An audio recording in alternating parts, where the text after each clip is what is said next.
자, 그러면 이제 그 한대 문학 부분을 볼게요. 문학 부분을. 자, 한대는 그 문학에서 이제 유명한 장르가 부하고 시가예요. 시가 중에 악보시와 관련된 내용이 이제 있는데, 어, 부라는 것은 이 운문하고 산문이 이제 종합한 형태인데, 운문이라는 건 노랫가사, 그죠? 시와 관련된 거고, 산문은 문장인데, 이 운문과 산문을 합친 게 부 또는 사부라고 하죠. 그래서 이제 대표적인 게 이제 가희의 이제 그 글이 있고요. 그 다음에 시가인데 시가는 악보시와 오원시가 있어요. 여기는 악보시가 곡과 시가적으로 되어 있지만 실제로 오원시도 같이 있어요. 자, 시가는 오원시도 있는데 그 중에 이제 유명한 게 악보시예요. 악보시. 그래서 시를 지어서 음률을 넣어서 만드는 건데 시를 일종의 노래 가사로 이제 만들었다고 보시면 돼요. 그래서 소박한 시스템화들의 실제를 찾았고요. 그 후한 때 악보시 형식을 모방해서 오원시가 나타났고, 그러니까 오원시는 악보시 한 파장 형태라고 보시면 돼요. 그리고 조비와 조조가 이 부분에 뛰어나서 그들의 마카에 있는 문학가들이 하나에 모여서 분단이 형성돼 있고, 요때 현재 연호를 따서 권한 문학이라는 것들이 불려졌다. 그래서 이게 한의주의에 나와 있는데 권한 문학 같은 경우에는 권한 칠자라고 있어요. 예, 공윤이라든지 그다음에 왕창 뭐 등등 그런 사람도 있는데 뭐 그렇게 뭐 중요한 사람 아니에요. 예, 그냥 권한 문학이 있었다 그 정도만 봐두시면 될 것 같아요. 자, 그 다음에 이제 문학은 시험 나온 문제 거의 안 나올 것 같고 나올 것은 역사학인데 역사학만 좀 볼게요. 자, 역사학은 그 종전의 교훈적 역사에서 과학적 어떤 그 실증적 역사도 이제 발전을 했고요. 그 예전에는 오경에 속해 있었죠. 춘추가 오경의 하나죠. 근데 독립된 사학을 독립시켰다. 그래서 한때부터는 경과 사가 구별돼요. 경은 경전을 얘기하는 거, 사는 역사서를 의미한 거죠. 그래서 예전에는 경사일체적 성격이 있는데 요때는 구분이 된다. 근데 요거는 그냥 한대의 특징이라고 보시면 되고요. 그렇다고 해서 경과 사가 완전히 구분되냐? 그건 아니에요. 상대적으로 볼 때 춘추 전국시대보다는 경과 사가 좀 구분됐다는 얘기예요. 근데 아직까지는 경사일체적 성격은 완전히 탈피하지 못했어요. 예. 이게 완전히 탈피된 것은 근현대 들어와서요. 근현대. 근데 여기서 얘기하는 것은 전 시대보다 좀 더 상대적으로 구분이 됐다. 이런 의미에서 보시면 되겠죠. 자, 한나라때 역사소설 대표적인 게 이제 사마천의 사과, 반서의 방고의 한서죠. 그래서 요거는 예전에 기출문제 나왔기 때문에 당연히 중요하다고 볼 수 있는데요. 자, 요거 부분은 좀 내용이 여기 좀 빈약하기 때문에 이거는 제가 이제 심화교재 부분을 가지고 좀 얘기를 할게요. 자, 심화교재 몇 페이지 펴보시냐면요.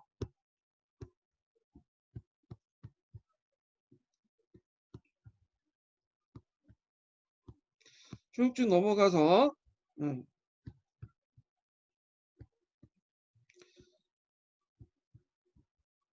역사학 관련돼 가지고 160페이지 펴보세요.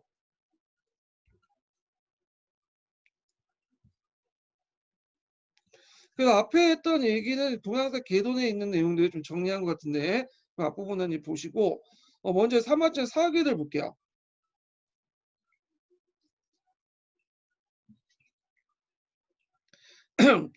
삼화천의 그 사기는 이제 그 사기는 삼화천의 저서인데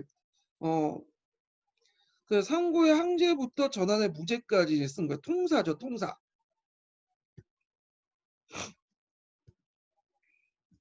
그래서 이게 한 전환의 무죄라는 것은 그냥 삼화천이 살았던 시대에 보면 근현대사, 현대사죠.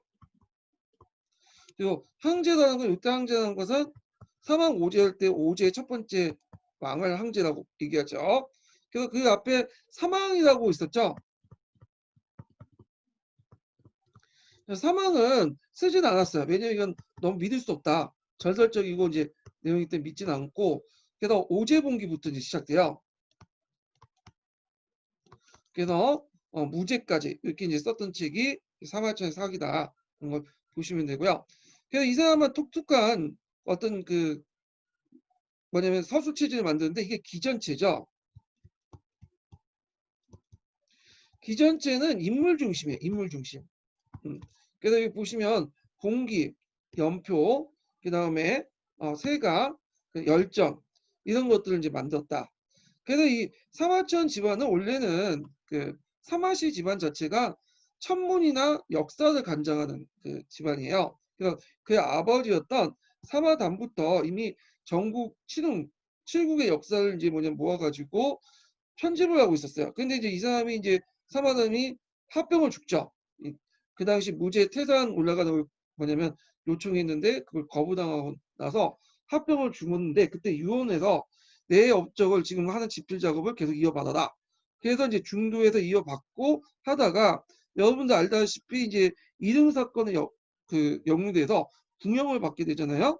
그래서 궁형을 받은 치욕에도 불구하고 그 굴욕을 극복해서 그 뭐냐면 사기라는 책을 만들게 돼요. 자,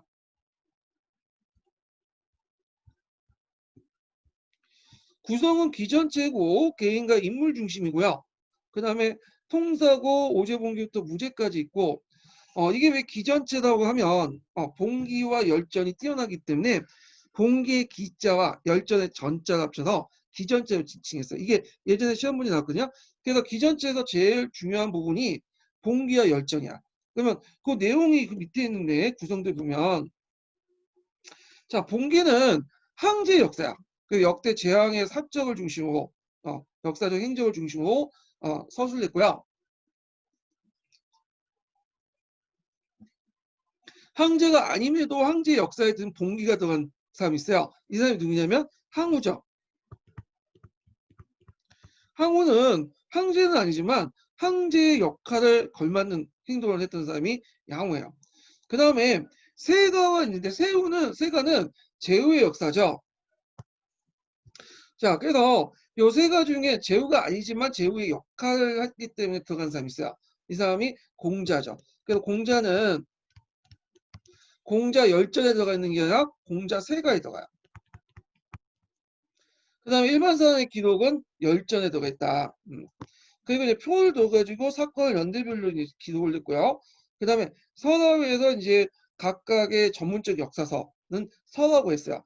그래서 이걸 나중에 지라고 하는데 예제, 간제, 뭐 경제제도 이런데 특히 식가지 같은 걸 경제제도인데 여기 식가지를 되게 강조했다고 그래요. 아마 이제 그 사마천이 궁형을 받을 때 이걸 속죄할 수 있는 그걸 돈을 내면 궁형을 면제할 수 있었거든요. 근데 돈이 없다 보니까 궁형을 받았다고 해요. 그것 때문에 좀 돈에 좀 약간 집착한 것 같아. 제 생각이에요. 그래서 식가지를 상당히 강조했다. 그래서 그 서술 특징 보면 개인의 유형이나 행적, 활동, 공헌 등을 열거하고 종합하는 비교해서 인사의 연고 성세, 한 인물의 어떤 그 흥망 성세를 막 가치를 규명했고요. 자, 역사를 총괄적으로 기술하고 민주적 의식이 많이 반영했다. 여기 이제 볼 수 있는 게 뭐냐면 그 어, 농민 반란에 대해서 상당히 호의적으로 이제 보고 있다는 거죠. 그래서 이제 진승 오강의 난 같은 거 있죠. 그래서 진승을 열전에 집어넣는데 진승 세가에 집어넣었죠. 예, 그래서 이거는 이제 뒤에 있는 방고의 한서가 좀 다른 건데, 자 시대적 어떤 인과관계, 그 다음에 이런 과학적 종합적으로 상당히 뛰어나다. 이거는 디귿 내용 요거는 그 앞부분에 겹쳐 있는 부분이고, 그리고 종합적인 어떤 사소이고 그 다음에 고금을 통하는 통사다. 반대사가 아니에요. 통사죠, 통사. 근데 뒤에 이제 이 사람의 영향을 받아갖고 이제 쓴 그 25사라는 게 있어요. 그러니까 24사죠, 정확하게. 여기 사기는 빼고 얘기하면. 근데 이 25사는 그 통사가 아니라 단대사예요. 한 시대만 적어놓은 거죠. 근데 이거는 처음부터 끝까지 역사를 전반적으로 쓴 통사다. 요게 이제 좀 다르고요.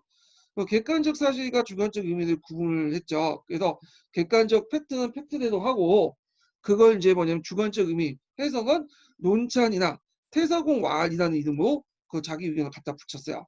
그래서 태서공이라는 것은 자기 간직을 얘기해요. 이때 이제 태서공은 그 사마시 집안이 역대로 여기만은 천문과 역사를 담당하는 간직을 태사라고 하거든요. 그래서 태서공왈은 자기들 이제 의견을 드러낼 때 그렇게 얘기했는데 이게 후대에도 영향을 미치죠. 그래서 후대의 역사책 또 사실은 사실대로 쓰고 그 밑에 사신왈 해갖고 자기 의견을 이렇게 들잖아, 적어놓잖아요. 자, 의인은 중국 역대 왕조 정사치에 큰 영향을 보통 사기부터 해서 24사라고 25사라고 하죠. 그 다음에 기전체 양식을 창안했고요. 고대 역사에 중요한 자료 역할을 했다. 그래서 이렇게 이제 보시면 되고, 그 다음에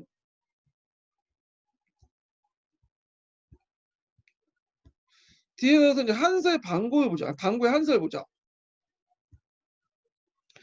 아까 얘기한 것처럼 사마천의 사기도 사마천 혼자 쓰는 게 아니라 그 아버지였던 사마담부터 이게 썼던 것이죠. 그래서 그 당시 역사는 개인뿐만 아니라 그 개인을 이제 중심한 가족 단위의 역사였어요. 그러니까 특정한 역사를 담당하는 집안이 있고 그 집안이 한 2대 3대 거쳐갖고 집안 이게 역사서를 썼거든요. 자, 그 방고의 한서도 마찬가지예요. 방고의 한서도 그 아버지도 반포부터 시작돼요. 반포가 썼던 것을 방고가 거의 90% 완성을 했고 약간 그 부족한 부분 그 여동생이었던 반소가 완성을 시켰어요. 예. 그런 식으로 이제 했는데 이 방고는 또 뭘로 또 유명하냐? 그 동생이 반초가 있어요. 반초는 뒤에 했지만 반초가 이제 서울 원정을 냈죠. 반시 집안이 되게 유명 명문가 집안이에요. 이 집안이. 자, 이 사람은 유교적 세계가니까 기전체에 입각해서 그 한서를 썼는데 물론 이제 그 앞에 있는 사기도 그 당시 그 유교적 세계관에 입각해서 쓴 거지만 요거는 훨씬 더 유교적 세계관이 강해요. 예, 그건 좀 이따 얘기할게요. 그래서 정사서수의 모범이 되었고요. 그렇지만 이제 사기와 다른 것은 단대사였다. 그러니까 단대사는 한 대만 기록했다. 한나라. 그러니까 한나라가 이때 후한 때니까 그 전에 있었던 역사를 썼죠. 전환의 역사를 쓴 한 대, 여기 단대만 기록한 그 단대사다라는 것을 삼국사기와 비슷하다 보시면 돼요. 삼국사기도 삼국의 역사만 쓴 단대사죠.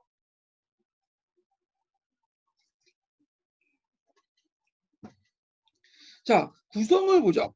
구성은 좀 약간 사기와 체제는 좀 받아들여 좀 다른 게 많은데요. 자, 사기 같은 전문적 역사 분야는 선하고 있는데 이걸 지라고 훔쳤어. 선을 지라고 훔치고 대개 보면 이제 그때 25사 이후부터 그 이후부터는 지라고 얘기해요. 예. 자, 그래서 헌법이라든지 식하, 그다음 천문, 지리, 뭐 교사, 제사와 관련된 거고 그런 것들을 갖고 각 분야의 특색에 맞는 체계적 기술을 냈고요. 그래서 이 지혜 형식이 후대 사서에 큰 영향을 줬다. 음. 그다음 봉기의 정통 지혜를 확립해서 정통 제약만이 그러니까 정통성 있는 제약만이 봉기에 들어갈 수 있어. 이 말은 뭐냐면 비록 항제의 지위에 올랐지만 그 지위에 오르는 과정에서 정통성이 없으면 유교적 정통성이 없으면 이 사람은 항제의 역사인 제기의 그 봉기에다 집어넣지 않았어요. 자, 예를 들어 갖고 왕망이라는 사람 항제가 됐죠.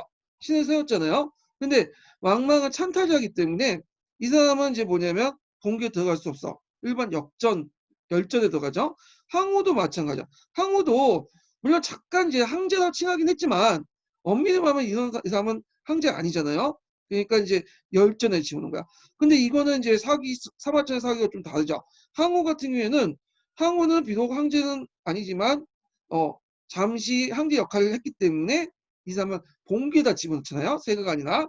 그걸 볼 때는 이제 뭐냐면 좀 차이가 있어요. 그래서 유교적 정통성을 강화시켜서 그 당시 항제를 칭하거나 비록 항제였다도 항제의 어떤 정통성이 없으면 이런 항제가 아니라 항제 역사에 지면 봉기가 아니라 열전에 집어넣었다. 이렇게 보시면 되고요.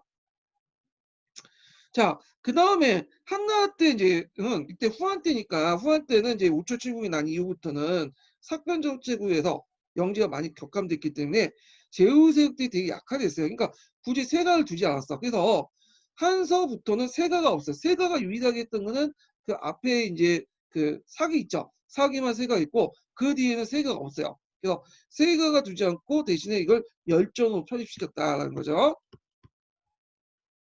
자, 그리고 이제 아까 얘기했던 정통성을 강조하기 위해서 비정통 황제들, 그러니까 이제 뭐 앞에서 언급했던 왕망이라든지 갱시제 같은 사람들 있죠? 뭐 이런 사람들은 후자의 열전에 포함됐고, 그리고 이제 열전 중에서도 따로 제기라는 표현을 만들었어요. 그래서 열전제기라고 이제 했어요. 그래서 열전제기는 항제지만 또는 항제에 그 준하는 사람이지만 실제 정통성이 없기 때문에 열전을 포함시킨 사람들을 열전제기라는 곳에 따로둬가지고 서술을 했어요. 자, 그만큼 이제 유교적 어떤 명분을 되게 강조를 했다는 거. 그 다음에 또 하나 특징은 인물 역사인 열전으로 순서대로 정리했어요. 그래서 그 사기 같은 경우에는 그냥 시간에 관계없이 인물들 쭉 나열하는 형태였거든요. 근데 이 사람은 한서는 반드시 시간 순서대로 이렇게 정리를 했어요. 그러니까 이게 뭐냐면 그 시간 순서대로 이렇게 일단 기본적으로 사람을 정리하고 그 다음에 요때 이제 할 때 A 부류, B 부류, C 부류 이렇게 또 나눠요.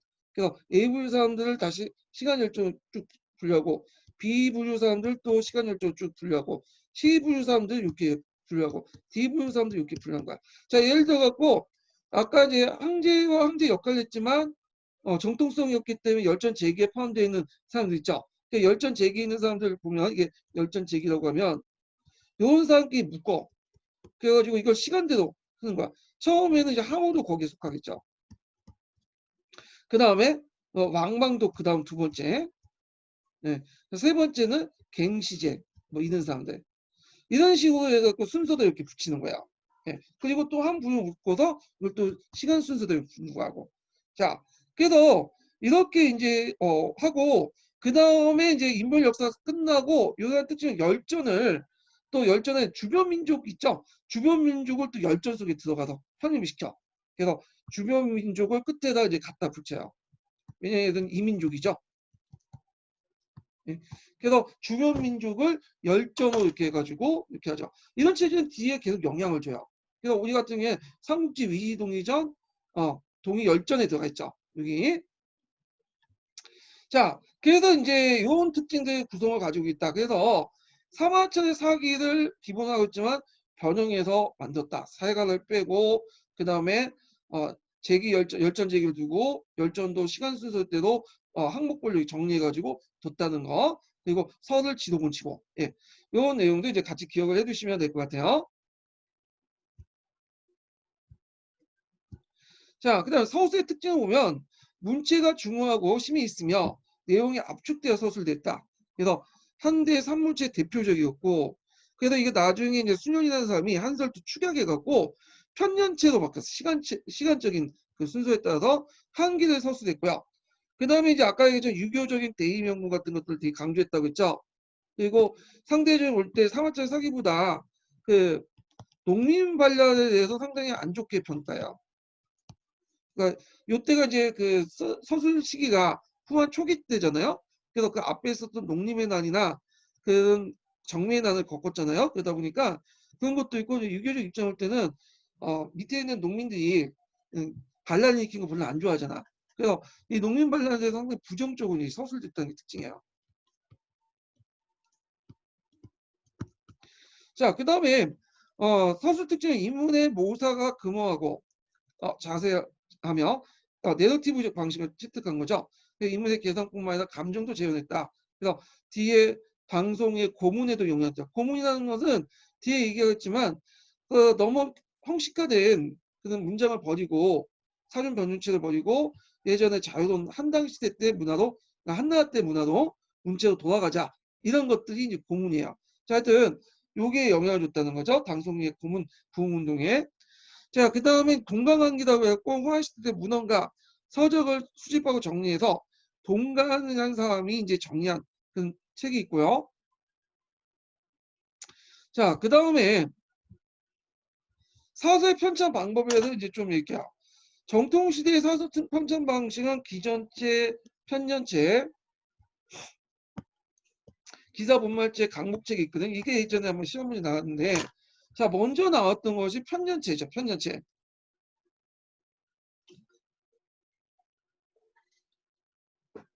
자, 편년체는 연대순에 따라서 편찬하는 거야. 시간의 순서에 따라. 그래서 최초의 중국에서 편년체 역사에서는 공자가 쓴 춘추죠. 춘추. 춘추고 우리나라 같은 경우에는 이제 뭐 고려서 조선왕조 실력 이런 것들 다 편년체야. 그 중국에는 또 자치통감 있죠. 이 자치통감도 편년체죠. 요거 예전에 시험 문제 나왔죠. 그 다음에 두 번째 만들어진 것이 3하천 사기부터 시작한 기전체야. 인물 중심의 역사죠. 아까 이제 뭐가 더 뛰어나다고 했죠? 봉기하고 열전이 뛰어나죠. 그래서 그 뒷자 기와 전을 합쳐서 기전체라고 하는데, 자, 사기, 한서, 그 다음에 중국의 정통사는 중국 25사 다 기전체 사서고, 우리나라 같은 경우는 삼국사기, 고조사 이런 것들 다 기전체 사서야. 그 다음에 기사 본말체라는 거 있어요. 기사 본말체는 사건을 중심으로 인과관계에 입각하게 서술하는 거야. 사건을 중심으로 인과관계에 입각해서 서술한 건데, 자, 요거는 이제 그 삼국유사라고 하지만 엄밀히 말하면 삼국유사는 기사 본말체라고 둘 수는 없어요. 그냥 잡다한 걸 이제 해가지고 기사 본말 유사체라고 하죠, 보통. 예. 그래서 이제 좀 약간 빼고 우리나라 연려실 기술 같은 것이 이제 기사 본말체고, 예전에 한번 시험 문제 나왔던 것 중에 이제 뭐냐면 기사 본말체 중국과 관련된 내용이 있죠. 그 원추라는 사람이 있어, 원추. 예. 그래서 원추가 여기 이제 자치통감 있잖아요. 자치통감을 편년체를 기사본말체로 재편집을 하는 게 있어요. 통감 기사본말이야.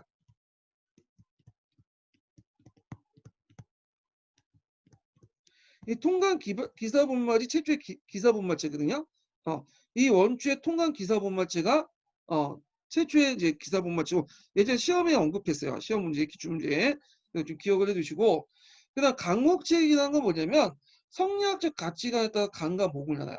그래서 성리학적 가치관에 맞는 것은 강, 부합되지 않는 것은 목, 이렇게 하죠. 그래서 술이 부족하지 않는다지만 이미 이제 강과 목이라는 걸 나누는 것 자체가 어떤 가치관이 개입되는 거죠. 그리고 이 가치관, 성리학적 가치관이 입각에 쓴 거고. 자, 그래서 이제 대표적인 책이 그 주의가 쓴 통강 강목이라는 책이 있어요. 통강 강목. 이 통감 강목은 앞에 있는 통감을 다시 강목체에 입각해 쓴 거야. 예. 그래서 정확하면 자치통감 강목인데 이걸 이제 줄여서 통감 강목이라고 하죠. 그 다음에 이제 우리나라 같은 경우에는 동사 강목 같은 책도 있죠. 그래서 이렇게 해서 기전체, 편년체, 기사본말체, 강목책 한번 설명을 했고요. 자세한 설명은 제가 이제 보충 자료에 이렇게 다 나왔으니까 한번 쭉 읽어보세요. 예전에 한번 기출문제 나왔기 때문에 시험 문제 나올 수가 있어요. 자, 그리고 이제 그와 관련돼 갖고 이제 요거 좀 설명은 지금 안 했지만 그 국사 감수 제도가 있어요. 그러니까 이제 수당 때부터는 개인이나 가문이 썼던 정사를 국가 단위에서 쓰기 시작하거든요. 이것도 예전에 시험 문제 나왔는데 요 부분은 나중에 좀 얘기를 할게요. 자, 그래서 이제 이렇게 해서 한번 이제 역사책에 관련된 내용을 이제 봤고, 거기 관련돼서 이제 기출문제 찾아가서 이제 한번 볼게요.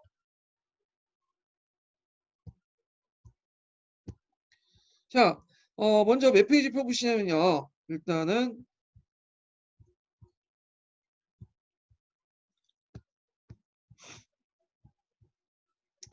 12번 문제 볼게요. 12번 문제.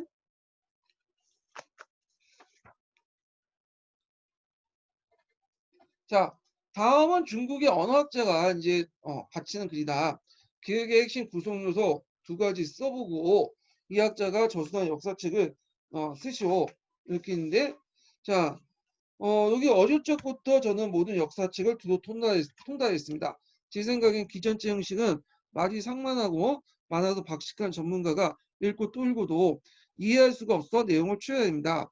자, 화물 군주는 수천 가지 업무를 두고 있으니 전대의 장단점을 알고 싶어 해도 그 쉽게 그 소원을 이룩하기가 어렵습니다. 너무 내용이 많아서 그렇다는 거죠. 제가 이제 부족한 점이 많으나 자전의 형식을 이어받아 전국시대부터 5대까지 여기가 가능성 있죠. 전국시대부터 5대까지라는 거는 송나라 때의 역사책이라는 걸 알 수 있죠. 그 전까지 썼으니까. 자, 이건 송나라 때 쓴 자치통감이야. 자치통감. 이건 사마강이 있었죠. 사마강. 네, 자치통감은 기전체 반대해서 편년체 썼어요. 그래서 이제 이런 것도 쓰고 싶었습니다. 그래서 간찬 역사서 외에 다른 책을 참고해서 이 사람은 간찬 쓴 게 아니라 개인이 쓴 거예요. 사천 역사 쓴 거죠. 군주가 알아야 할 모든 것을 섭렵하고 왕조의 흥망이나 백성의 기능, 모범과 관계가 될 수 있는 선악과 예악 등에 관련된 내용을 포괄하고자 합니다. 그러니까 자기 목적은 이제 역사 쓸 때 그 교훈적인 어떤 특징을 이제 입각에 썼다. 교훈적 역사관을 되게 강조했죠. 그래서 이름을 이제 자치통감이라고 한 거예요. 통감이나 자체가 역사를 겨울 삼아 교훈을 얻겠다. 그 의미겠죠. 요거는 뭐 그 역교훈에서 관련된 문제 나올 수 있죠. 그래서 뭐 교훈적 가치관을 강조한 역사 뭐 이렇게 이제 나올 수가 있는데 자 하여튼 그 문제를 보면 핵심적인 구성 요소 두 가지 쓰시오. 자 교육의 핵심적인 기전체의 핵심적인 요소는 그 뭐겠어요. 아까 그 기전체 말 자체가 봉기의 기자와 열전의 전자를 딴 거죠. 그렇기 때문에 봉기와 열전 이렇게 쓰시면 돼요. 황제 역사 봉기, 일반 사람의 역사 열전. 자, 그럼 이 학자가 조선의 역사서의 니은의 이름은 이거는 자치통감이죠. 자치통감. 그래서 요 사료 내용 자체도 좀 기억을 해두세요. 요것도 한번 또 응용해갖고 나올 수가 있으니까. 예.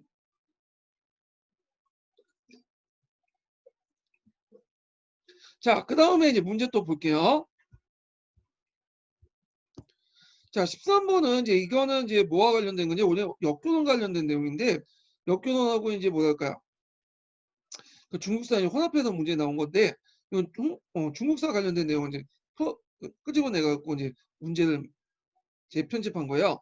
그래서 이게 11년 2차니까 이제 11년에 2차 서술 문제도 나왔기 때문에 그 내용인데 자, 그러면 이제 보면요. 자, 다음 글을 읽고 물음에 답하시오. 이렇게 있죠. 그래서 그가 무리해서 말했다. 그래서 뭐 그대들은 비를 만나 이미 기한을 지킬 수 없게 되었는데 기한을 어기면 그 차명에 처해졌다. 뭐 등등 있는데 요거는 이제 뭐와 관련된 내용이냐면 징승 5광의 난이에요. 징승 5광의.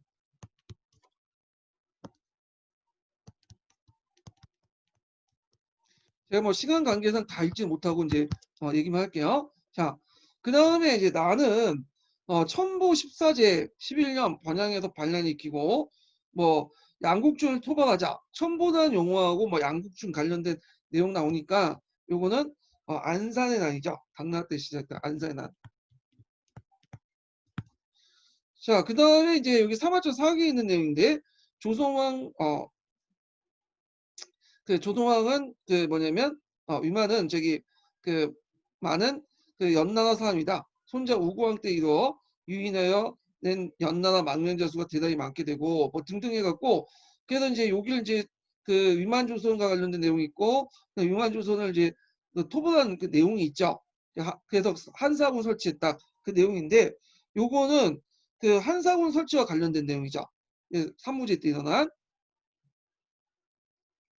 자 그러면 이제 문제 풀어보면 가와 나의 발랄 특징에 대비해 서술하고 각각 중국의 역사에 어떤 의의를 지니는지 설명하시오. 그리고 가의 발랄을 주도한 기술이 사기와 한세 어떻게 차이가 나며 그것이 무엇 때문인지 서술해 보시오. 있는데 일단 가는 이제 최초의 농민 발랄로서 이걸 계기로 해서 진나라가 무너뜨리는 어떤 그 계기가 되었죠. 그러니까 나 같은 경우에는 당의 군전 체제가 붕괴된 배경이 됐고 이 자세한 내용 제가 기출문제 분석에 적어놨으니까 좀 보시고요. 그 다음에 가해 관련 주도자에 대한 기술이 사기와 한세가 다른 이유가 있죠. 일단은 사기는 상당히 높게 평가했어요. 사기에 그 썼던 방곤 한서 사마천은 농민의 어떤 실정이라든지 그다음 지배층의 포악 이런 것들을 이제 잘 알고 있었고 그런 것 때문에 이제 농민 반란에 대해서 상당히 의미를 뒀고요. 그리고 진승이라는 사람도 세가에다 뒀죠. 열전이 아니라. 근데 한서 같은 경우에는 되게 이제 유교적 정통론에 입각해서 보면 이 농민반은 있을 수 없는 거죠. 그러다 보니까 되게 부정적으로 받고 그게 배경이 됐던 것이 그 앞에 있었던 뭐 농림의 난이라든지 정미의 난, 뭐 이런 난의 배경과 또 연결돼 있어요. 자, 그래서 요 내용들 이제 쭉 쓰시면 될 것 같아요. 그래서 자세한 내용은 당연히 여기 이제 3차 제가 3편 기출문제 분석편에 적어놨으니까 그걸 참조를 하시면 될 것 같아요. 자, 그러면 다시 이제 경기도 합격자 서브노트 들어가죠.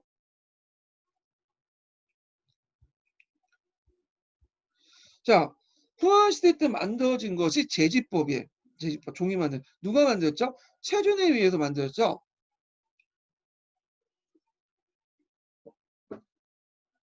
자, 이게 이제 예전에 탈라스 전투하고 한번 관련돼 갖고 시험 문제 나왔어요. 중국의 4대 발명품 중에 하나가 이제 종인데요.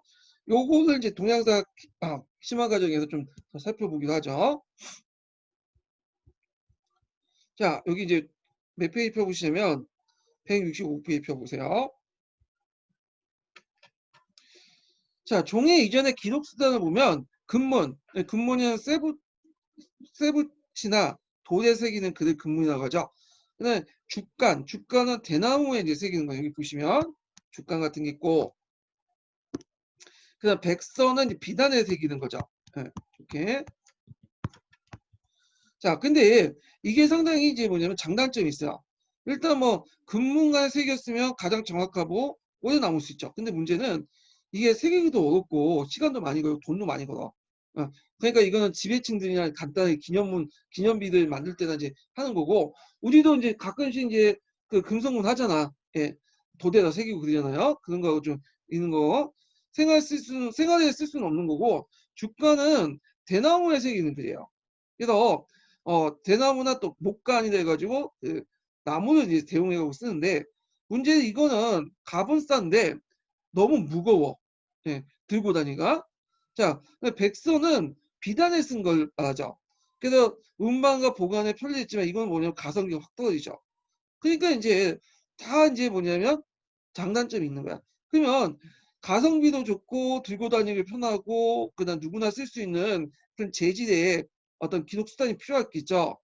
자, 그래서 이제 나온 것이 이제 뭐냐면 후안의 체륜이 발명했어요.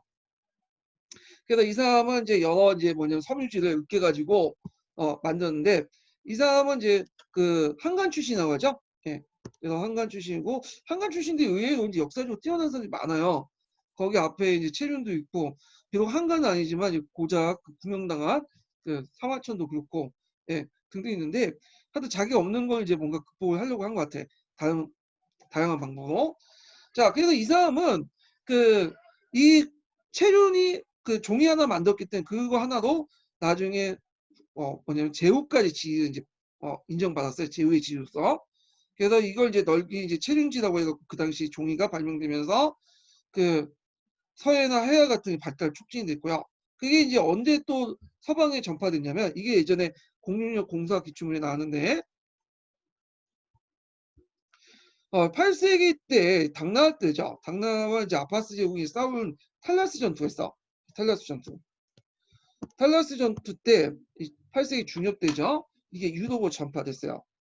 그래서 요 탈라스 전투 때 이때 이제 당나라가 패했잖아요. 그래서 그때 이제 포로 중에 일부가 그 제지 기술자가 있었어요. 그래서 이 제지 기술자를 통해서 그다음에 사마르칸트, 바그다드, 카이로, 그다음에 이제 보통 우리가 유럽에서 이제 이슬람 문화를 받을 때 이쪽으로 받아들인 게 아니라 요 이베리아 반도 쪽으로 받아들인 거야. 왜냐면 이때 이베리아 반도는 그 당시 어 이슬람 제국이 있었죠. 그래서 북아프리카를 거쳐갖고 이렇게 이베리아 반도를 거쳐서 유럽까지도 전파됐죠. 예. 그래서 예전에는 유럽은 양피를 썼는데 양피 대신에 이제부터 뭐냐면 종이를 쓰여지게 되죠. 그래서 요 과정 좀 기억을 해두시고, 탈레스 전투 이게 종이 전파에 크게 기여했다. 뭐 그 여외에 여러 가지 의미가 있지만 예전에 그렇게 나왔으니까 좀 파악을 해주세요. 자, 그 다음에 넘어가서 천문역법 수학을 보죠. 요거는 뭐 그렇게 나올 가능성이 별로 없는데, 일단 한번 그 한의중이나 동기에서 잠깐 언급됐기 때문에 좀 보고 넘어갈게요.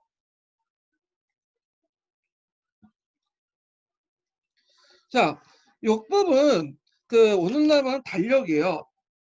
달력의 기본이 되는 것인데, 자료인데, 진나 때에서 한 주까지는 전홍록으로 되어 있죠. 이 전홍록은 그 한 해 기준은 10월 달부터 시작하는 거야.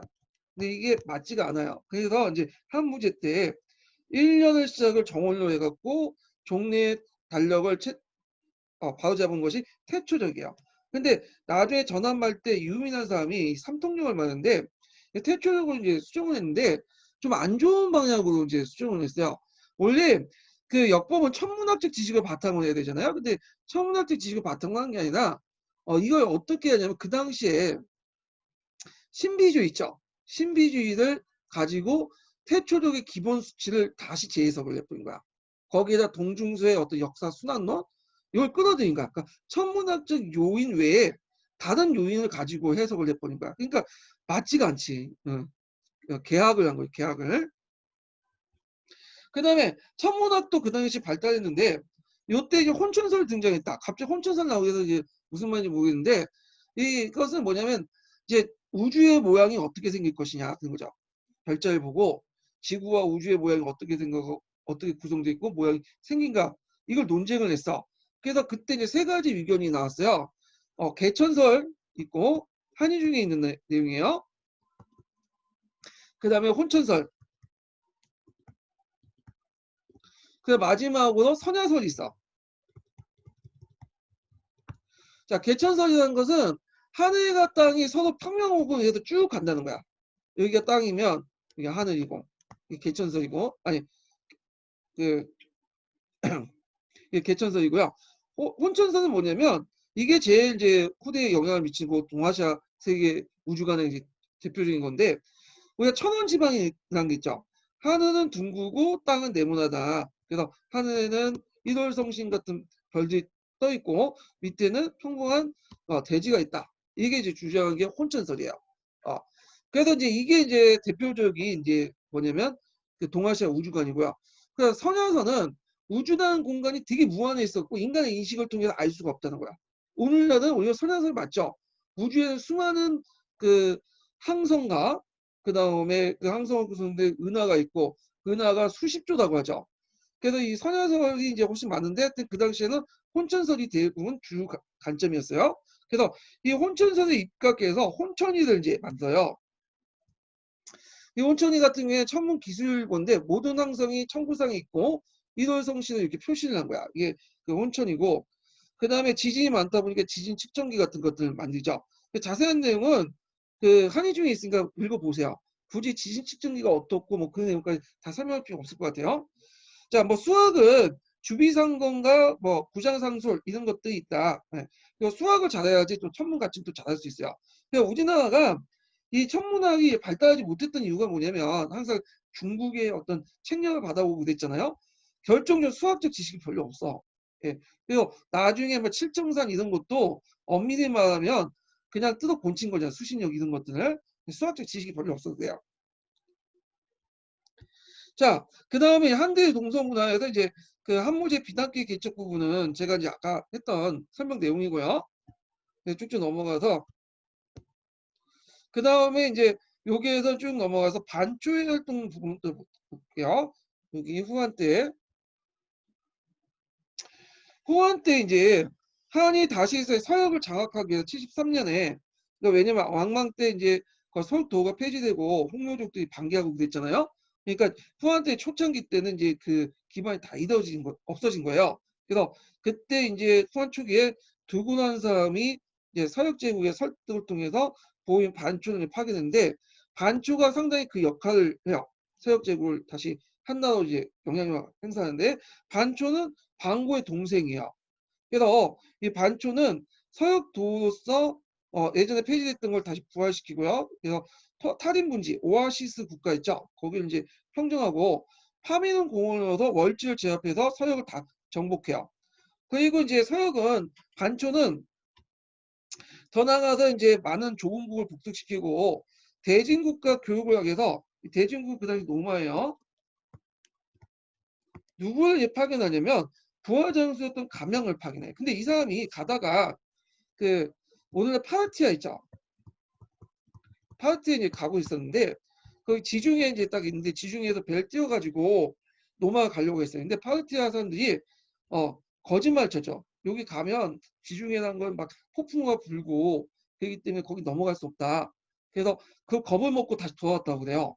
예, 갔으면 그 한나라하고 노마가 직구가 이루어질 수 있는 상황이었는데 안타깝죠.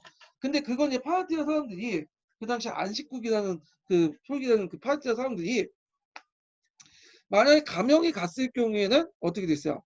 자기가 중간에 중개모를 통해서 막대한 이득을 챙길 수 있었는데 챙기지 못하잖아. 그래서 그걸 겁을 먹고 이제 그렇게 거짓말을 했다고 그래요. 자, 하여튼 그때 후한 때 이제 비단길을 통해서 불교나 간다라 미술이 전래됐고요. 자, 의는 가명이 대진국에 이르지 못하고 반초의 꿈은 실현되지 못했으나 반초의 하작으로 실크로드와 동서 있는 교역로가 발전되었다. 이렇게 있고요. 요거 제가 좀 약간 보충 설명을 할 필요 있는데 동영상 심화 교재 잠깐 볼게요. 아유. 쭉 넘어가서 그 앞부분을 잠깐 볼게요. 이게 어디 있나? 예.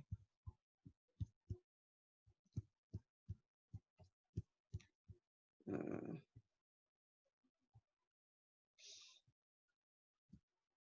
여기 위치를 보면 이게 파르티아가 보이죠? 그래서 그 당시 후한이 있을 때, 후한이 있을 때 여기를 이제 개척했던 사람이 반초라는 사람이죠.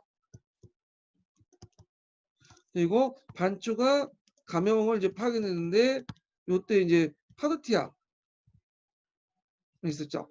파르티아가 이제 이렇게 지중해 쪽으로 나가려고 하니까 여기를 가로막았죠. 그래서 파르티아가 그 당시 중개 무역을 통해서 이득을 챙기려고 했다는 거죠. 예. 그리고 이제 이때 노마란 제국이 있었다는 거죠.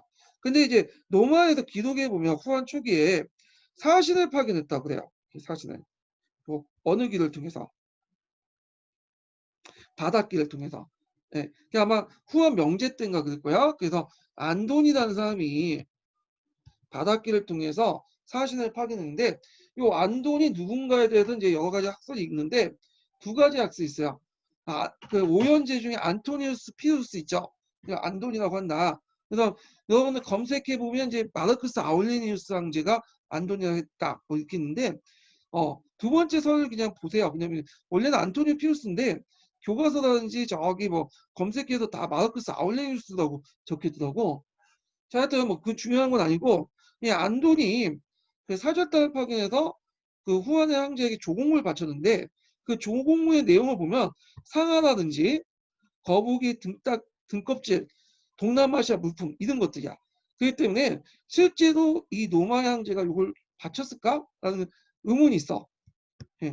왜냐하면 노마 황제가 굳이 후한에 가갖고 조공을 갖다 바칠 이유도 없고 조공 물품 자체가 되게 동남아시아 쪽에 있는 산물이기 때문에 아마도 동남아시아 상인들이 노마 황제를 뭐냐면 핑계로 이렇게 이름을 빌려가지고 조공무역을 하기 위해서 이렇게 바쳤을 것이다. 라는 게 학계 중설이에요. 자, 그렇지만 이거는 한 설이고 하여튼 이때 그 노마 사절단이 온 그 길이 바닷길이에요. 이게 예전에 시험문에 나왔거든요. 이것도 같이 알아두세요. 자, 그러면 이제 다시 이제 위진남북조 시대로 넘어갈게요. 위진남북조. 자, 위진남북조 넘어가기 전에 위진남북조의 어떤 그 어, 가정을 이제 좀 볼게요. 요거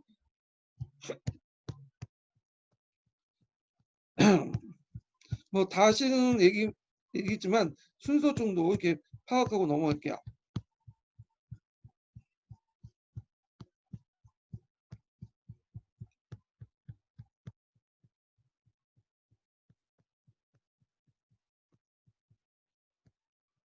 자, 여기 보죠.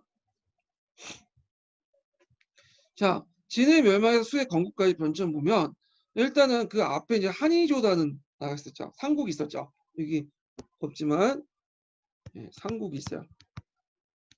그래서 삼국이 한나라다 저기 위나라, 초나라, 오나라 이렇게 있죠. 그래서 위가 이제 촉을 멸망을 시키고 위에서 이제 서진은 되죠.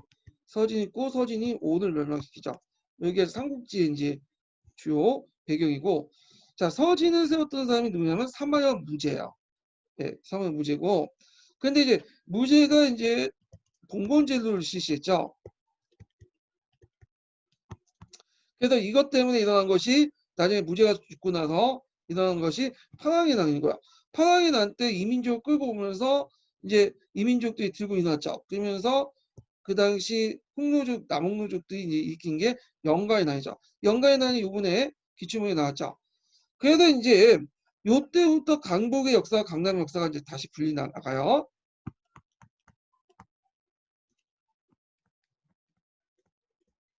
이때 강남과 강남의 그 강북의 기준점이 해수죠. 해수.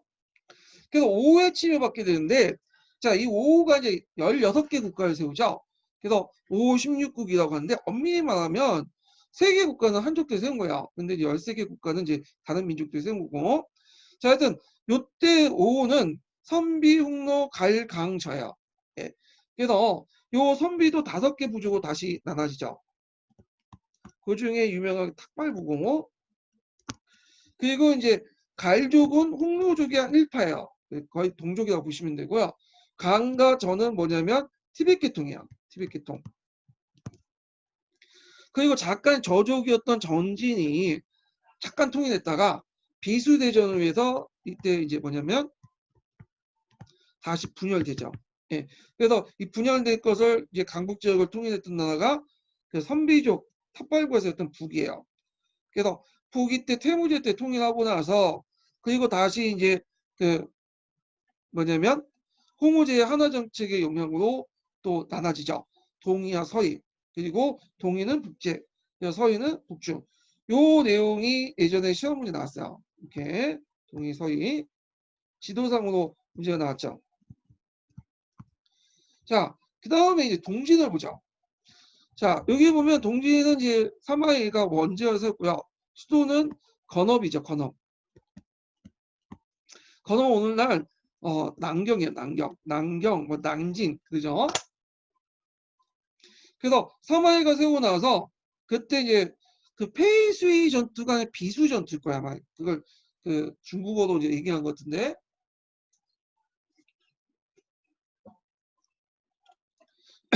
비수 대전 때 이제 전진군을 물리치고 그 후에 이제 송제, 양진에서 4개 국가가 이제 세워지죠. 다 그 한인들이 한문 세력들이 쿠데타를 통해서 집권을 했어요. 자, 그래서 이제 이런 국가가 있고 결국에는 수가 건국되면서 이 북주가 있죠. 북주가 이제 뭐냐면 북제를 먹고 그 다음에 그 북주가 이제 수 양견에 의해서 외척 집안이죠. 북주의 어린 황제를 이제 외손자를 협박을 해갖고 성향을 받게 돼요. 그래서 이 사람이 수 문제가 되죠. 수 문제가 진나를 먹죠. 남방에. 그래서 400년 동안의 분열을 통합을 하게 되죠. 예. 그래서 역사상 이제 보통 여기 송제 양진을 보통 우리가 남조라고 하고요. 그 다음에 북이 동이 북제 서희 북주를 북조라고 해요. 예. 그리고 보통 이제 여기 강남 6조라고 있어요. 위진 남북조 시대 때 강남 지역이 개발됐잖아요. 그래서 오나라, 동진, 송제, 양지를 강남 6조라고 해요. 예. 그래서 이제 우리는 이제 이 4학년 때 분열 시기를 위쪽 올 때 위가 제일 크니까 위. 그 다음에 그 여기에서 이제 남북조가 잠깐 이제 그 강남과 강북을 통일했잖아요. 그리고 중간 진이 있었고 위진 남북조 시대라고 이렇게 칭하게 되죠. 자, 그래서 이제 수에 의해서 581년에 통일이 됩니다. 여기에서 전반적인 이제 흐름을 왕조 변칙을 좀 얘기했고 그 안에는 또 되게 복잡해. 예. 근데 그것까지 다 언급하기는 좀 힘드니까 여기에서 이제 끝낼게요. 이 정도 개관해서. 자, 그러면 이제 위진남북조 시대 때 관련된 내용에서 이제 그 구체 내용을 보죠. 잠깐 나가다가 이제 말 것 같은데 일단 한번 볼게요. 자, 여기 이제 먼저 삼국이 있는데 삼국의 지리적 위치는 다 아실 거예요.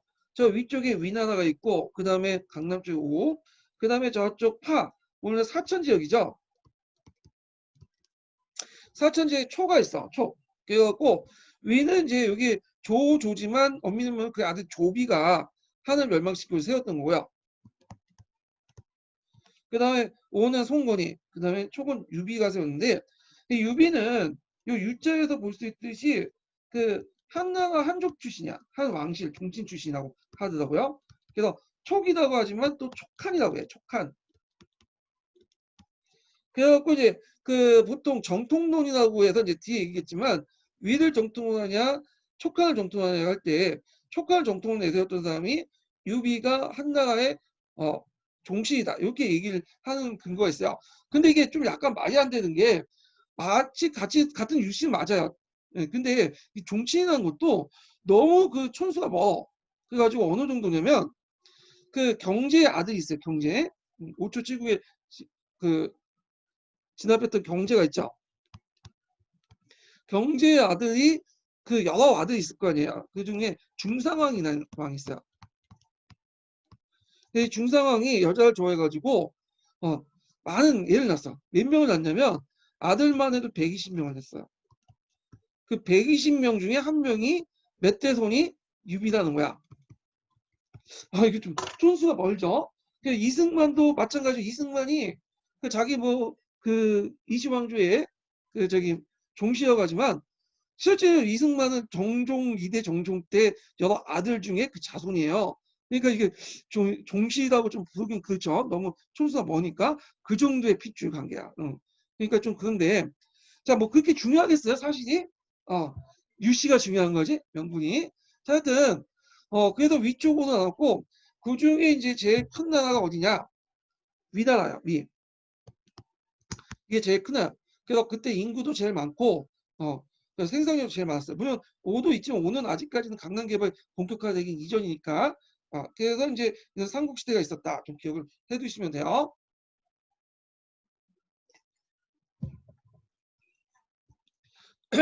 그래서 이제 한건적인 나누어 이제 후한이 세트되면서 이초고가 분열됐고요. 정치 군사 면에서는 되게 불안했지만 경제 사회적으로 상당히 발달했던 지역이다. 그래서 국력이 배양되고 또 삼국과의 경쟁 관계에서 이제 농촌사회가 재건되고 그 특히 영토가 확장이 됐다. 영토가. 그래서 여기 보면 특히 총나라 오나라 그 역할을 많이 했는데요. 총은 요 온난 지역까지 지출했어요. 사천에서 사천 지역 같은 경우에는 예전에 한족이 살긴 했지만 그 땅이 어마어마하게 커요. 우리나라 3배, 4배 정도 되는 크기거든요. 그래서 이때 이제 사천 지역을 상당히 많이 개발했고 특히 더 나아가서 저쪽 운남성 쪽으로 운남은 그 당시에 이민족들이 많은데 그쪽 지역도 많이 개발됐죠. 예. 그리고 예전에 한중 지역들 그 사천 북쪽 지역 이제 한중이라고 하는데 요 지역도 개발했고 오나라 같은 경우에는 호남 지역 요쪽에 있죠. 예전에 유주라고 했던 곳 있죠. 잠깐 이제 그 유비가 장악을 하고 있다가 그 부하장수였던 누구야 간우한테 맡겼는데 이 간우가 그 북쪽을 조절 치는 과정에서 그 다시 송건한테 뺏긴 지역이죠. 자, 하여튼 호남 지역이나 강남 복권 지역은 요 정도 있죠. 자, 이런 것들이 개발됐고 더 나아가서 대만과 해남도를 공략했어요. 해남도 요쪽 지역이죠. 이게 관광지인데 이거 대만인데 대만 공격을 이제 뭐냐면 좀 의아하신 분이 있다고.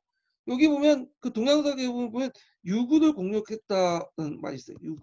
유구 대만이에요. 어떤 분은 오키나와 아니냐 했더니 오키나와도 유구고 대만도 유구예요. 근데 그 한자 변이 좀 달라. 네. 그래서 예전에 대만이라는 명칭 19세기 때 썼던 거고 그전 유구라고 불렀어요. 대만도. 그래서 우리가 이제 대만 하면 중국 애들이 들어온 것은 그 정성공이 이렇게 처음에 들어왔다고 이제 그렇게 생각하지만 이미 그 오나라 때부터 수나라 때부터 대만에 대한 침공 기사들이 있어요. 그래서 고산족들 공격한 기사가 물론 거기 침공하고 잠깐 거주했다가 다시 물러났지만 대만을 공격을 했어. 유군을. 예. 그 다음에 인도차이나와 반도와 남해 무역 같은 것들 이제 딱 오나라죠. 주로. 그래서 삼국이 이제 서로 경쟁하는 과정에서 뭐냐면 이렇게 발전을 했다. 이렇게 이제 보시면 되고요. 그 밑에 보면 이제 삼국지에 이제 여러 이제 전투들이 나오죠. 그래서 뭐 여러분들 뭐 다 알 필요 없는데 그 밑에 이제 그 적벽대전이라는 게 있어요. 적벽대전. 이 적벽대전은 누구하고 누가 싸운 거예요? 조비하고 조조하고 송건이 싸우는데 거기에 이제 유비가 이제 홉사에 낀 거죠. 그 유명한 대전이에요. 그래서 뭐 굳이 여기까지 나올까 생각하지만 하도 유명하기 때문에 적벽대전이나 그 다음에 조조하고 원소가 싸웠던 간도대전인가? 그 두 가지는 좀 기억을 해두세요. 삼국지 좀 좋아하시는 분이 낼 수가 있어. 근데 요거 내면 또 욕하기 좀 힘든 게 남들 다 하고 있거든. 마니아치는 삼국지 연이 달려 이런 사람들 하도 유명해가지고 날 가능성이 좀 있어요. 그러니까 이제 상식적으로 좀 알아두시는 것도 좋을 것 같아. 자, 그때 제갈량이 난 사람이 그때 천하 3분계를 하죠. 그래서 그 당시 위가 이제 세력이 크니까 여기 보시면 알겠지만 삼국의 전력 보면 위가 절대적이잖아요. 뭐 인구라든지 뭐 이런 것들. 근데 촉과 오는 그렇게 많지가 않아. 예. 그래서 그 위와 촉과 오가 있는데 촉과 오가 이제 살아남으려면 촉하고 오를 결합을 해가지고 위를 치는 게 낫겠죠. 그래서 그러면서 삼국이 9년 관계 유지하겠다. 근데 그게 잘 안 됐죠. 오나라가 그 촉이 먹고 있는 유주를 공격하는 바람에 그리고 간우를 죽였잖아요. 그러다 보니까 그게 이제 그 안 됐어. 적벽 대전을 통해서 그게 뭐냐면 얘기는 나눠졌지만 촉과 오의 대립 때문에 이게 안 됐고 결국에는 위가 촉을 먹고 나중에 위를 계승한 서진이 오를 멸망시키면서 삼국이 통일되죠. 예.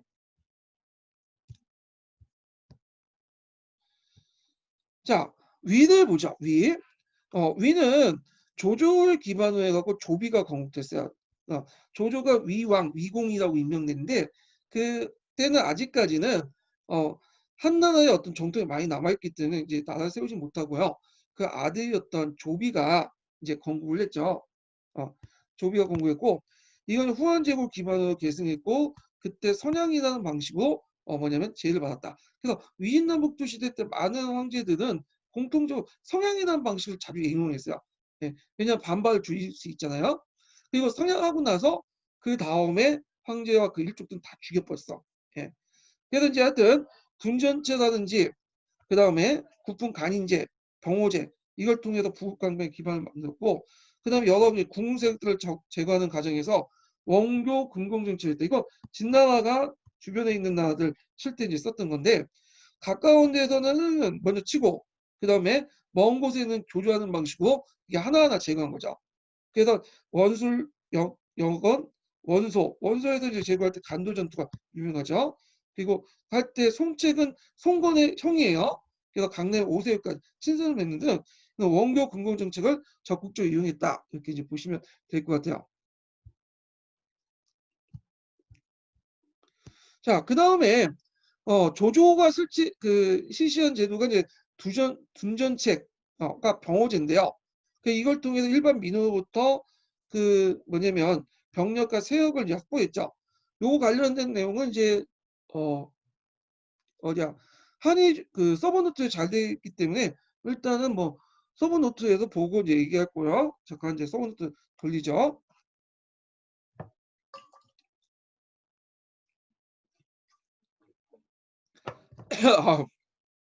자, 조조의 정책을 좀 얘기하기 전에 조조의 인물됨을 좀 알아야 돼요. 조조는 그 할아버지가 조둥인데 이 조둥은 십상시와 걸맞는 많은 한간 출신이었어요. 한간 출신. 한간의 손자야. 근데 한간이 그러면 얘를 어떻게 낳냐? 그때 이제 그 한간들은 양자를 들여서 이제 뭐는 그 대를 이었거든요. 그러니까 그 아버지는 그 조등의 친아들은 아니고 양자 두사람이고 하여튼 조조가 그 밑에 있는 거야. 그러니까 조조는 그런 집안적 배경 때문에 대의 명분보다는 좀 실리를 추구하는 측면도 있어요. 예. 그 20대 때는 좀 깡다구도 있고 그리고 능력도 있어 이 사람이. 그래서 뒤에 욕은 얻어먹지만 이 조조가 그 삼국의 기반을 통일의 기반을 마련했던 거는 그만큼 능력이 있기 때문이야. 예. 그래서 어떤 사람이 큰 돈을 모으고 크게 성공하면 그 사람의 나쁜 점도 있겠죠. 근데 항상 그 사람이 그렇게 할 수 있었던 조건이 있기 때문에 그 능력이 있기 때문에 가능했던 거죠. 그래서 조조는 상당히 능력주의고 실력을 되게 강조하고요. 현실주의자예요, 이 사람은. 자, 그러면 이제 그 사람 정책을 좀 볼게요.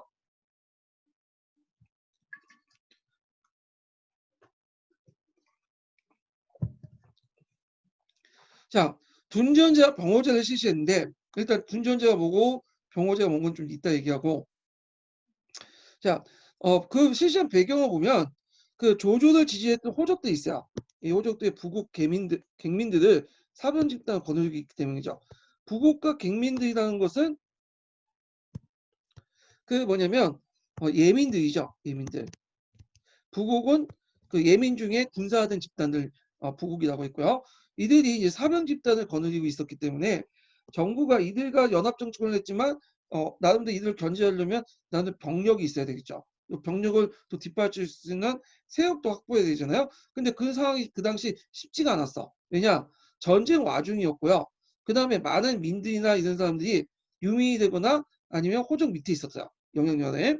그래갖고 이제 그걸 좀 확보해야 되겠다. 시작된 것이 둔전제예요. 그래서 예전에 한번 문제 나올 때 조조와 관련될 때 우리가 이제 그 전환시대 조조 이 사람들 둔전제를 시했죠. 그런데 조조도 둔전제를 냈잖아요. 그래서 뭐 그 조조 얘기 나오니까 전환 관련돼서 그 얘기하지 않고 그 여기 조조 관련돼 갖고 얘기하신 분이 있는데 똑같이 시시했어요. 예전에 전환 조조나 요번에 조조나 둔전제를 시시했는데 예전에 조조는 경제시대 때 이 조조는 둔전은 이제 군둔이라고 하죠. 군둔. 농병일치적인 성격이 강해요.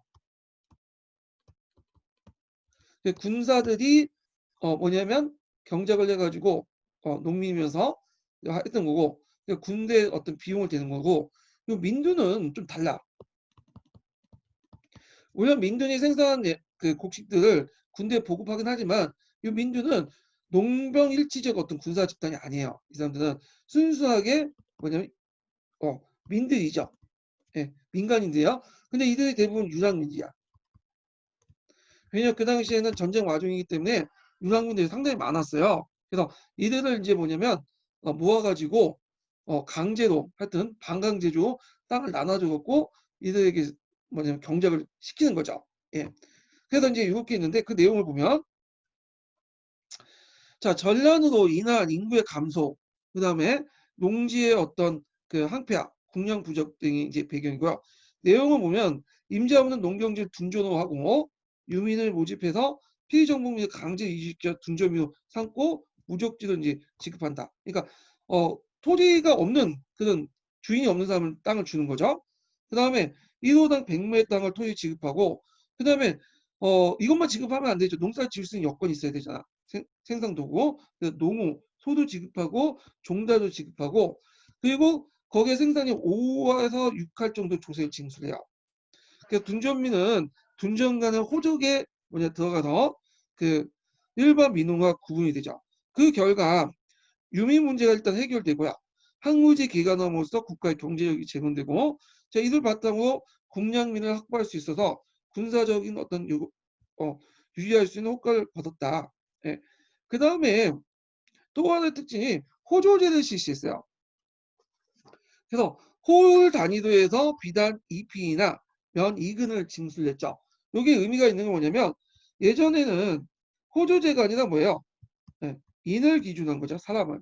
근데 이때는 홀을 기준했다. 예, 보통 그 후부터는 이제 대개 보면 호를 기준하거나 토지를 기준하는데 이는 호조제를 이제 실시했다. 물론 이제 호조제를 이제 완비한 거는 서진 이후부터 이제 완비된 거야. 이거는요. 예. 자, 그 다음에 뒤에 넘어가서 병호제를 실시했는데요. 병호라는 건 뭐냐면 병력 확보를 위해서 모병이나 돈 주고 뽑는 거죠. 이거 적군의 투한병도 있죠. 이걸 통해서 하되 그 세습제도 하는 거야. 그래서 그 아버지가 군인이면 그 아들도 군이고 손자도 군인이야. 그래서 일종의 모병과 호병 이제 모병제를 이제 바탕으로 했지만 일종의 강제 세습제 이렇게 보시면 될 것 같아요.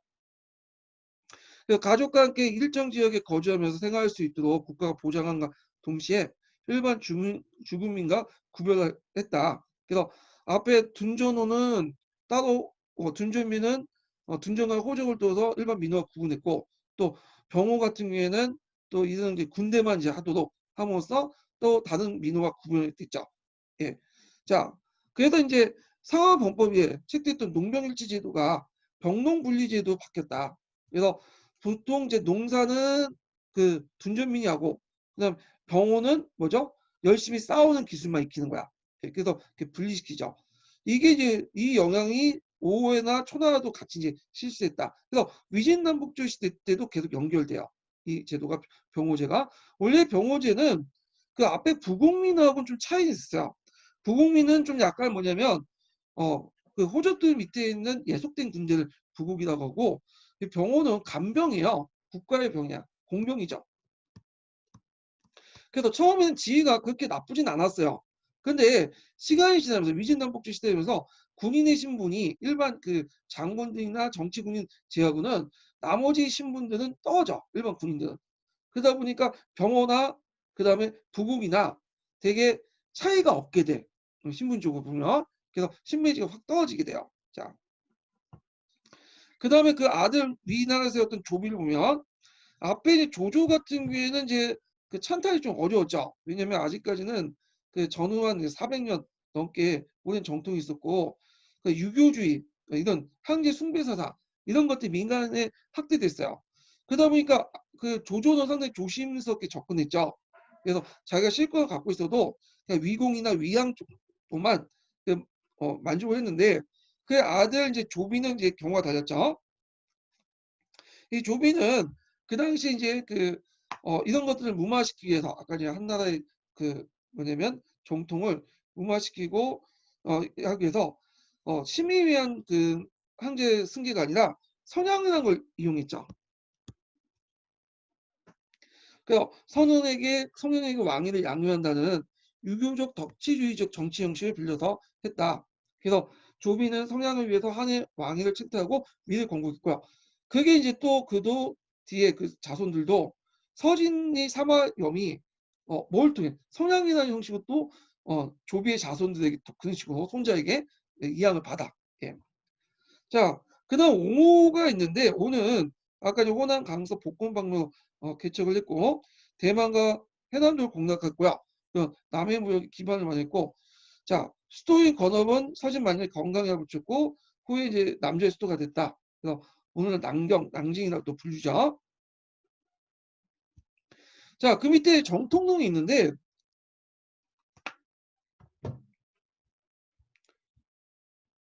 자 정통동은 예전에 그 공사 기출문에 나왔어요.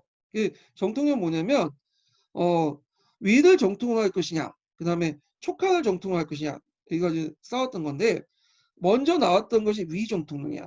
당연히 그럴 수밖에 없는 게, 위촉우 중에 제일 큰 세계 어떤 세계 있어요? 위였죠. 그러니까 이제 또 위를 계승한 서진이 통일했으니까, 당연히 진수의 삼국지는, 뭐냐면 위를 정통한 거예요. 진수의 삼국지는 참고로, 요거는 언제 쓰여졌냐면, 서진 때 이제 쓰진 거, 서진 동진 시기 때.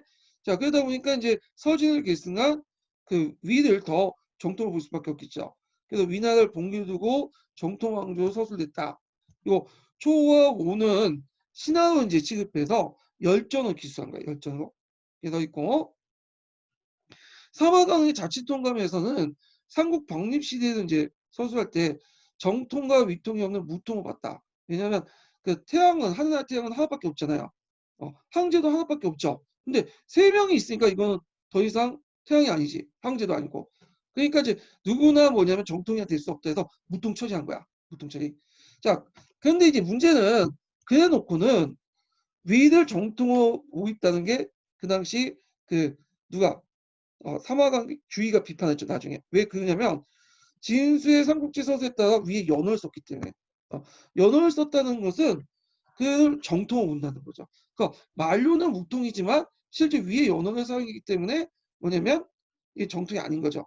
그러니까 무통으로 처리된 게 아니죠. 이게 예전에 기출문에 나왔어요. 그래서 우리가 이제 볼 수 있듯이 진수, 삼국지 위진남북조 시대 때나 적어도 북송 때까지는 뭐냐면 이렇게 위를 정통으로 보는 게 주 관점이었다. 이렇게 보시면 되겠죠.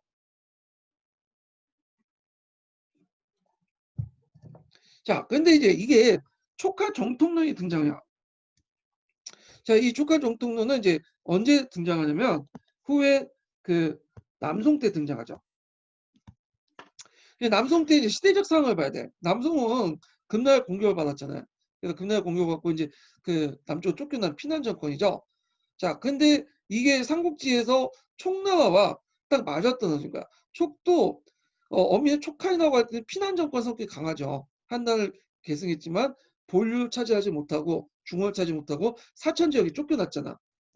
강남 남성처럼. 그 다음에 그 당시에는 주작 성리학이 상당히 강세를 띄었어요. 성리학은 뭐죠? 대의명분, 정통력을 강조하죠. 예. 그러니까 이제 위 입장 볼 때는 정통을 본다면 좀 그렇다. 왜냐면 찬탈을 했기 때문에. 그리고 촉한이야말로 유씨 집안, 그러니까 그 한나라 핏줄이기 때문에 정통을 봐야 된다. 그래야지 이 정통론을 이제 입각해 가지고 글 쓰다 보니까 또 뭐냐면 촉한 정통이 부각되고, 그리고 이제 이걸 또 뭐냐면 그 우리가 이거 아까 전에 얘기한 것처럼 쫓겨나서 이제 민주적 침해받고 쫓겨났지만 언젠가는 중원을 회복할 것이다. 그래서 이제 뭐냐면 왜냐? 성리학적 가치관이면 항상 중화는 중심이고 나머지는 오랑캐잖아요. 예. 자, 이런 논리가 이제 하게 된 거야. 마찬가지로 그 박탕호에서 촉한을 정통을 봐야지 나름대로 그것을 정통 지금의 그 논리가 성립될 수 있겠죠. 예. 그래서 촉한 정통론이 상당히 이제 강조되기 시작해요. 자, 하여튼 뭐 여러 가지 이유로 촉한 정통이 등장하는데 유지의 사통이나 주의의 통관 강목, 이게 이제 주의의 얘기가 기초에 나왔죠. 자, 유비가 전환 경제의 후손이라는 촉한 정통을 주장했다. 말이 경제의 후손이라고 하지만 중상황의 아들 120명 중에 한 명이에요. 경제의 아들. 자, 하여튼 그 주의의 주장은 대의명분에 따른 것이지만 당시 남송이 처한 상황이 촉같이 유사한 정권, 피난 정권이 같이 쫓겨나서. 그래서 여기 있고 그 다음에 그 밑에는 주의가 살았던 송나라가 쭉 있는데 이건 쭉 읽어보시면 돼요. 주의가 왜 그랬는지. 예. 그래서 이건 성리학적인 명분론에 입각해 볼 때 그 당시 당연히 그 촉한을 지지할 수밖에 없다. 이런 내용이 있어요. 제가 이거 뭐 다 읽어드리진 않을게요. 읽어보시면 되고. 자, 그리고 이게 이제 자칫 통관 강목에서만 끝난 게 아니라 나중에 이제 얘도 원나라도 지배를 받았잖아요. 그러니까 또 정통론 강조 얘기할 수밖에 없죠. 그래서 이제 이것이 척한 정통론이 이제 그 나간 중에서 삼국지 연의 그 탄생이 돼요. 삼국지 연의는 언제 만드냐면 그 원말 청초 때, 아니 원말 청초 때, 원말 명초 때 만들어진 거죠. 예. 그래서 여기도 대의명분 정통 이런 걸 강조해. 그래서 그 이런 것들이 삼국지 연의에 반영되는데 삼국지 연의는 소설책이죠. 연의가 이야기란 뜻이야. 그래서 삼국지 진수의 그 정통 삼국지를 바탕으로 해서 한 50% 60% 이야기 꾸며진 이야기죠. 여러 가지 예전에 내려왔던 그 구전이나 이런 것들 섞어서 만든 거고 보통 우리가 삼국지 읽었다면 삼국지 연의를 읽은 거야. 예. 자, 그는 종시의 인물인 총나라 유비들 한나라 왕조의 정통교를 보고 중화의 문명의 정통을 한나라에서 총나라에서 사마시아 진나라를 거쳤던 사관을 제시했다. 그래서 그 당시 촉한을 이제 정통을 봤다. 이렇게 이제 보시면 되겠죠. 자, 그래서 이제 촉한 정통론과 위 정통론 그 관련된 내용이 예전에 시험 문제 나왔기 때문에 좀 기억을 해두시고요. 그럼 끝으로 요 관련된 문제를 좀 풀어보고 이제 끝낼게요. 자, 기출문제 보죠.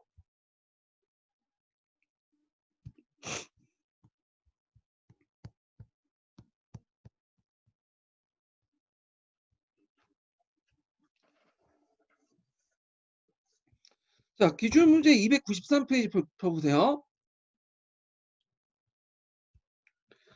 자, 다음은 자치통감을 편찬한 사마관과 자치통감 강목을 편찬을 주도한 주의 상부의 정통을 관한 주장 내용이다. 자, 읽고 물음에 답하시오. 이렇게 있거든요. 자, 사마강은 그 각각 독립적인 제도를 정하고 그 다음에 서로 군신관계를 맺은 그 것도 아닌데 하나의 정통으로 간주하고 다른 통을 위통으로 한다는 건 안 맞다. 이렇게 이제 주장을 하죠. 그래서 하나의 제인을 위에 정했었으니 위의 연호에 따라서 그 이 시대의 역사서는 마땅하다. 그래서 앞에는 무통으로 이렇게 얘기를 해놓고는 막상 위의 연호를 이제 바탕으로 한 거야. 지금의 삼국지에 따라서. 자, 이거는 결국에는 암묵적으로 누굴 더 본 거죠? 위를 본 거죠. 위를 정통으로 본 거죠. 그래서 겉으로 물통처리하지만 실제로 연호상에서 위를 연호상을 정통으로 봤다. 그래서 여기 이제 주의가 이제 사마강을 비판한 거죠. 만약 사마강이 그때 살았더라면 위나라에 벗어났을 것이다. 조조는 한나라를 찬탄한 자이고 유비는 한 항시대 후예이니 마땅히 촉을 정통으로 삼아야 된다. 촉한 정통을 내세우죠. 그래서 이제 이렇게 보면 사마관과 그 정통과 위통을 구분하는 것은 옳지 않다고 주장했지만 주인은 사마관 위를 정통으로 내세운 자도 보고 있다. 뭘 근거로 한 건가? 여기 잘 보시면 연호 사용이지, 연호. 연호는 황제만이 쓸 수 있는 거죠. 그러니까 황제, 정통 황제를 뭐만 인정하나? 위나라를 인정하잖아요. 연호 사용.